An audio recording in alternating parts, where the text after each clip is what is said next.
연개 소문. 네가 감히 왕에게 칼을 겨누느냐? 폐하, 당신은 고구려를 당나라에 바치려 했소. 나는 고구려를 지키기 위해 이 칼을 들었을 뿐이오. 642년 어느 어두운 밤, 고구려의 수도 평양성 인근 백암성. 왕위에서 쫓겨난 영유왕이 숨을 헐떡이며 도망치고 있었습니다. 그의 뒤를 한 남자가 맹수처럼 쫓고 있었습니다. 삼국사기는 그 순간을 생생하게 전합니다. 연개소문이 영유왕을 잔인하게 죽였다고 기록하고 있습니다. 조선의 유학자들은 이 사건을 두고 천고의 역적이라 비난했습니다. 임금을 시해한 신하, 그것도 자신을 등용해준 군주를 살해한 대역죄였으니까요. 하지만 역사의 아이러니는 이 역적이 고구려의 마지막 영웅이 되었다는 점입니다. 연개소문은 쿠데타 직후 닥쳐온 당나라의 대대적 침공을 막아내며 고구려의 독립을 지켜냈습니다. 낭태종이라는 당대 최강의 정복자를 물리친 유일한 인물이었습니다. 그는 왕을 살해한 역적이었을까요? 아니면 외적의 침략으로부터 국가를 구한 영웅이었을까요? 오늘 저희가 살펴볼 인물은 고구려의 마지막 강자 연개소문입니다. 그는 권력의 정점에서 전쟁과 외교를 주도하며 고구려의 운명을 좌우했습니다. 그리고 그가 죽은 후 단 3년 만에 천년 고구려는 역사 속으로 사라졌습니다. 연개소문이라는 복잡한 인물을 통해 리더십과 권력, 그리고 국가 존망의 비밀을 들여다보겠습니다. 당나라와 화친하는 것이 국가를 위한 길이요. 지금 우리에겐 전쟁이 아닌 평화가 필요하오. 화친이라 말하지만 그것은 항복일 뿐입니다. 당나라가 원하는 건 고구려의 멸망뿐이오. 우리가 천리장성을 중단하라는 요구를 들어준다면 그것은 스스로 목숨을 내놓는 것과 같습니다. 연개소문은 어떤 배경에서 등장했을까요? 그의 본명은 연태영이었습니다. 개소문은 그의 관직명이었습니다. 그는 고구려 귀족 사회의 핵심, 서부의 대인이자 대대로였던 연태조의 아들이었습니다. 삼국사기에 따르면 연개소문은 아버지의 즉위를 세습했습니다. 이는 당시 고구려 사회에서 귀족들의 권력이 얼마나 강했는지를 보여줍니다. 왕권보다 귀족들의 권세가 강했던 시기였습니다. 하지만 세습이 순탄했던 것은 아닙니다. 삼국사기는 연개소문의 성품이 포악하고 잔인하여 다른 대신들이 그의 승계에 반대했으나 왕이 이를 허락했다고 기록합니다. 이미 이때부터 연개소문과 다른 귀족들 사이의 갈등이 시작되었던 것입니다. 7세기 초반 고구려는 수나라의 침략을 물리치고 동아시아의 강국으로 자리매김했습니다. 고구려의 영토는 만주 전역과 한반도, 북부를 아우르는 광대한 제국이었습니다. 하지만 618년 수나라가 멸망하고 당나라가 등장하면서 새로운 위기가 찾아왔습니다. 당나라의 초대 황제 이연, 그리고 그의 아들인 태종 이세민은 수나라와는 차원이 다른 강력한 통일국가를 건설했습니다. 그들의 시선은 고구려를 향했습니다. 이런 대외의 정세 속에서 연개소문은 강경파로 부상했습니다. 그는 당나라에 대한 강력한 대응을 주장했고, 이는 점차 고구려 조정 내에서 그의 입지를 강화시켰습니다. 중국 기록에 따르면 연개소문은 키가 7척, 약 180cm에 달하는 거구였고 용맹하고 전략에 뛰어났다고 합니다. 그는 무력으로 문제를 해결하는 것을 선호했고 타협보다는 강력한 대응을 주장했습니다. 그런데 고구려 조정에서는 당나라에 대한 정책을 놓고 심각한 노선 갈등이 빚어지고 있었습니다. 영유왕은 철저한 친당 외교 노선을 추구했습니다. 당나라에 정기적으로 조공을 보내고 화친을 요청하며 당나라의 요구를 수용하는 정책이었습니다. 이는 단순한 외교적 선택이 아니었습니다. 수나라와의 전쟁으로 고구려의 국력은 심각하게 피폐해져 있었고 영유왕으로서는 당나라와의 전면전을 피하기 위한 고육지책이었던 것입니다. 삼국사기는 영유왕이 당나라에 사신을 보내 조공을 바치고 신하의 예를 다했다고 기록하고 있습니다. 하지만 연개소문과 강경파는 이러한 정책이 결국 고구려의 독립을 포기하는 것이나 다름없다고 강하게 비판했습니다. 특히 당 태종이 고구려의 천리장성 축조를 중단하라는 요구를 했을 때 영유왕이 이를 수용하려 하자 연개소문은 공개적으로 반발했습니다. 중국 기록인 자치통감에 따르면 연개소문은 장성은 우리의 방어를 위한 것인데 그것을 중단하라는 것은 우리의 목숨을 내놓으라는 것과 같다며 왕의 정책을 정면으로 비판했다고 전합니다. 이러한 갈등은 단순한 정책 차이를 넘어 국가 존망을 둘러싼 근본적인 노선 투쟁이었습니다.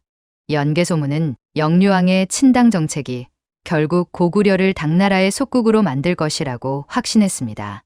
그에게 있어 영유왕은 이미 고구려를 배신한 왕이었습니다. 반면 영유왕의 입장에서는 연개소문의 강경책이 고구려를 파멸로 이끌 위험한 도박이었습니다. 삼국사기는 왕이 연개소문의 강경책을 우려하여 그를 제거하려 했다고 기록합니다. 이는 단순한 개인적 감정이 아닌 연개소문을 살려두면 당나라와의 전쟁은 피할 수 없다는 절박한 판단이었습니다. 결국 이 노선 투쟁은 극단적인 방향으로 치달았습니다. 영유왕은 연개소문을 제거하기 위한 계획을 세웠고 연개소문은 이를 미리 알아채고 선제적으로 움직였습니다. 그에게 있어 이 쿠데타는 단순한 권력 장악이 아니라 자신의 목숨과 고구려의 독립을 지키기 위한 방어적 행동이었던 것입니다. 이러한 깊은 정치적 대립이 결국 642년의 비극적 정변으로 이어졌습니다. 고구려는 신하가 왕을 죽이는 야만 국가다. 내가 친히 20만 대군을 이끌고 정벌하리라. 당태종이 아무리 위대한 정복자라 해도 고구려 땅에 발을 들이면 패배하고 말 것이다. 우리는 단 한 뼘의 땅도 내주지 않을 것이다.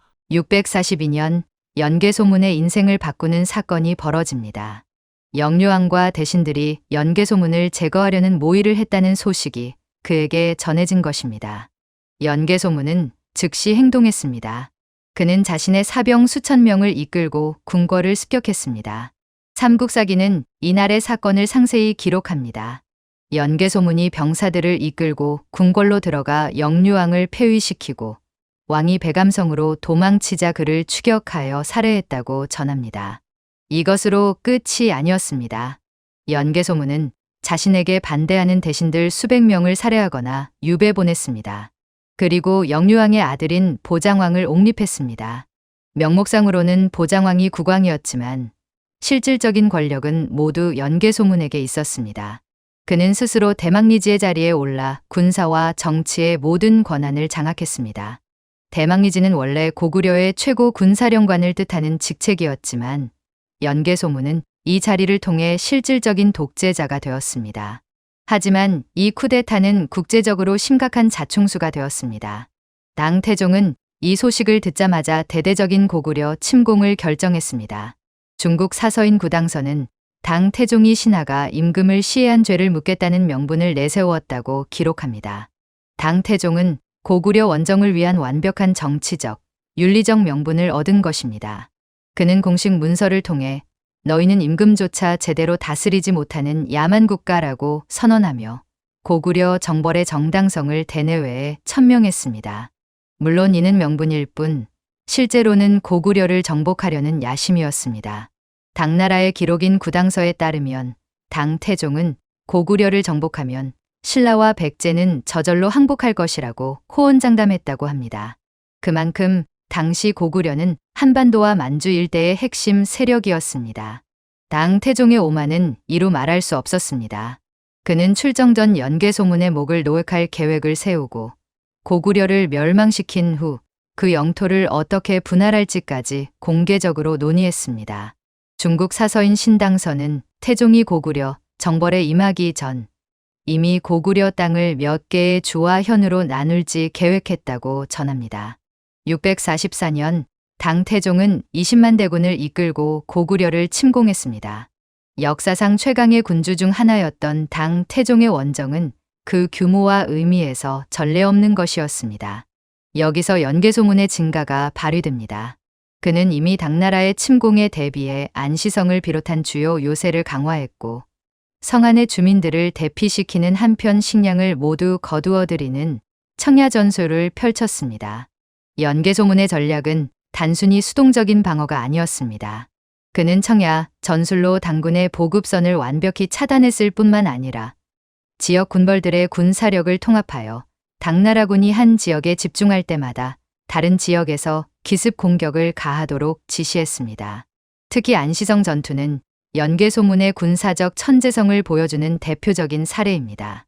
안시성은 당군의 주요 공격 대상이었지만 연개소문의 지휘 아래 60일이 넘는 포위 공격을 버텨냈습니다.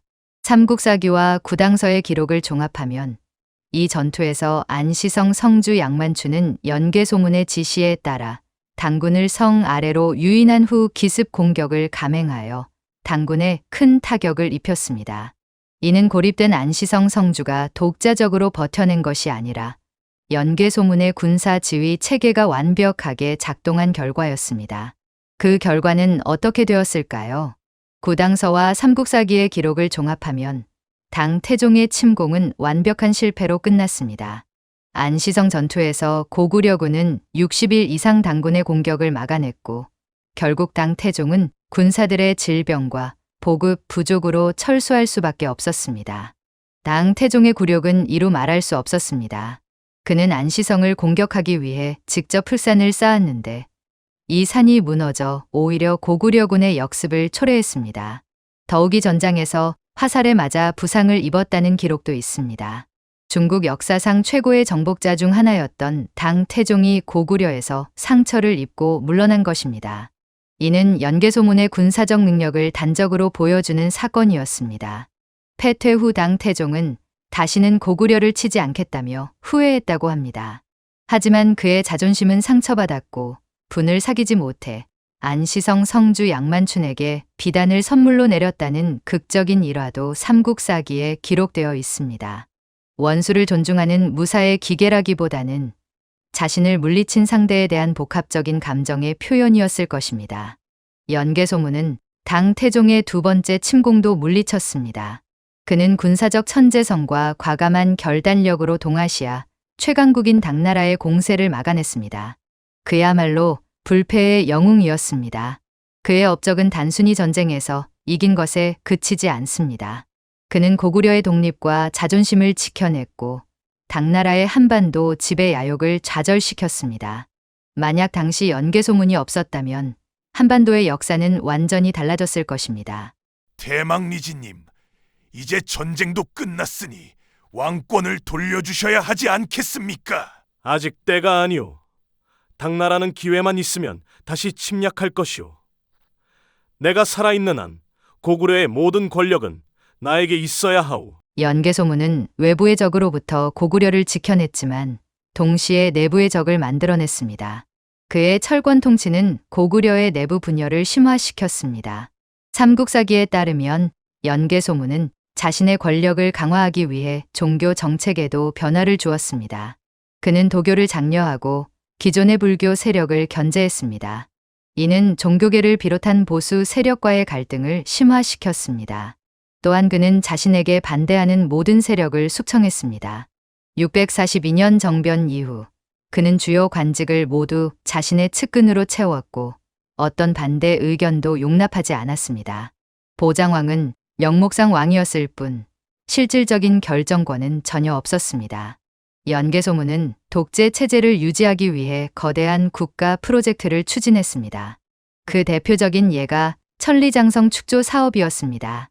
이 장성은 당나라의 침략을 막기 위한 방어벽이라는 명분으로 건설되었지만 실제로는 엄청난 인력과 자원을 동원하는 국책 사업이었습니다. 삼국사기에 따르면 연개소문은 천리장성을 쌓기 위해 백성들을 강제로 동원했고 이로 인해 민생은 피폐해졌다고 기록합니다. 전쟁 상태에서 불가피한 측면이 있었지만 장기간의 강제 노역은 민생과 국가 재정을 고갈시켰습니다. 이런 독재는 표면적으로는 강력한 지도력으로 보였지만 내부적으로는 깊은 불만과 분열을 키웠습니다. 특히 구귀족 세력들은 연개소문의 전제적 권력에 반발했고 기회가 있을 때마다 그를 견제하려 했습니다. 더 심각한 문제는 그의 후계 구도였습니다. 연개소문은 자신의 세 아들인 남생, 남건, 남산에게 각각 중요한 직책을 맡겼습니다. 삼국사기는 큰아들 남생에게는 모든 군사를, 둘째 남건에게는 내정을, 셋째 남산에게는 외교를 맡겼다고 기록합니다. 이 구도의 치명적인 결함은 권력의 경계가 극도로 모호했다는 점입니다. 큰아들 남생에게 대망리지 직책을 부여했지만 나머지 두 아들에게도 막약, 즉 부총재격이라는 실질적인 권한을 가진 직책을 부여하여 세 아들 모두 상당한 권력을 보유하게 되었습니다. 이러한 불명확한 시스템은 연개소문 개인의 압도적인 카리스마 없이는 작동할 수 없었습니다. 연개소문은 자신을 대체할 단일 리더를 키우지 않고 오히려 권력을 분할함으로써 그가 사망하는 순간 내전이 필연적으로 발생할 구조를 만든 것입니다. 665년 연개소문이 사망한 직후 예상대로 그의 세 아들 사이에 권력 투쟁이 벌어졌습니다. 큰아들 남생은 당나라에 투항했고 둘째 남건과 셋째 남산은 국내에서 대립했습니다. 이 내부는 고구려의 국력을 급격히 약화시켰습니다. 당나라와 신라는 이 틈을 놓치지 않았습니다. 668년 나당연합군은 고구려를 침공했고 이번에는 고구려가 저항하지 못했습니다. 천년 고구려는 결국 역사의 뒤안길로 사라졌습니다. 연개소문의 죽음과 고구려의 멸망 사이에는 단 3년의 시간만이 있었습니다. 그는 고구려의 마지막 보루였고 그가 없는 고구려는 더 이상 강대국이 아니었습니다. 그가 구축한 체제는 그의 개인적 역량에 너무나 의존하고 있었기 때문입니다. 이것이 바로 연개소문이라는 인물의 역사적 아이러니입니다. 그는 고구려를 외적으로부터 지켜낸 구국의 영웅이었지만 동시에 그의 독재와 내부 갈등 심화로 인해 고구려 멸망의 씨앗을 뿌린 인물이기도 했습니다. 내가 죽은 후 3년. 고구려가 3년을 넘기지 못할 것이다. 그런 말씀 마십시오, 아버님. 아버님께서 세우신 천리장성이 고구려를 지킬 것입니다. 연개소문은 고구려의 불패 장군이자 최후의 수호자였습니다. 그는 당 태종이라는 동아시아 최고의 정복자를 물리친 유일한 인물이었습니다. 그러나 동시에 그는 왕을 시해하고 정권을 장악한 역적이었으며 그의 독재는 결국 고구려의 내분과 멸망으로 이어졌습니다. 이런 연개소문의 복잡한 유산은 오늘날 우리에게 무엇을 말해주고 있을까요? 첫째, 국가적 위기 상황에서 강력한 리더십의 필요성입니다. 연개소문은 당나라라는 압도적인 외적 위협에 맞서 불굴의 의지와 과감한 결단력으로 국가를 지켜냈습니다. 현대 사회에서도 조직이 중대한 위기에 처했을 때 강력하고 결단력 있는 리더십이 필요하다는 교훈을 얻을 수 있습니다. 둘째, 개인에게 의존한 시스템의 위험성입니다. 연개소문의 성공은 그의 개인적 역량에 전적으로 의존했고 그가 사라지자 그 체제는 순식간에 무너졌습니다. 아무리 뛰어난 리더라도 지속 가능한 시스템과 투명한 승계 구도가 없다면 그 조직은 결국 와해될 수밖에 없습니다. 오늘날 기업이나 국가 운영에 있어서도 시스템의 중요성을 강조하는 대목입니다. 셋째, 내부 통합의 중요성입니다. 연개소문은 강경책과 숙청을 통해 외부의 적을 막았지만 그 과정에서 내부의 적을 만들어냈습니다. 결국 내부 분열이 외부 침략보다 더 치명적인 결과를 가져왔습니다. 이는 어떤 조직이든 내부 결속과 통합이 외부 경쟁력 못지않게 중요하다는 것을 상기시킵니다. 넷째, 리더십의 윤리적 정당성 문제입니다. 연개소문은 왕을 시해하고 정권을 장악했습니다. 아무리 그가 외세의 침략을 막아냈다 하더라도 그의 권력 장악 과정은 윤리적 정당성을 갖기 어려웠습니다. 현대 사회에서도 목적의 정당성이 수단의 정당성을 보장하지 않는다는 점을 명심해야 합니다. 연개소문이라는 인물의 복잡성은 역사의 양면성을 보여줍니다. 그는 영웅이면서 동시에 역적이었고 국가의 수호자이면서 파멸의 원인이기도 했습니다. 이런 역사적 아이러니는 리더십과 권력의 본질에 대해 깊이 생각하게 만듭니다. 결국 우리에게 중요한 것은 균형입니다. 위기 상황에서의 강력한 리더십과 함께 지속 가능한 시스템, 내부 통합, 그리고 윤리적 정당성을 함께 추구해야 한다는 교훈을 연개소문의 일생은 우리에게 전해주고 있습니다. 오늘의 이야기는 여기까지입니다. 1400년 전 고구려의 마지막 영웅이자 비극적 인물인 연개소문의 삶을 통해 리더십의 양면성에 대해 생각해보는 시간이 되셨기를 바랍니다. 여러분의 생각은 어떠신가요? 연개소문은 영웅이었을까요? 아니면 역적이었을까요? 댓글로 여러분의 의견을 공유해 주시면 감사하겠습니다. 구독과 좋아요는 흥미로운 역사를 전하는 힘이 됩니다. 그럼 다음 시간에도 유익한 이야기로 찾아뵙겠습니다.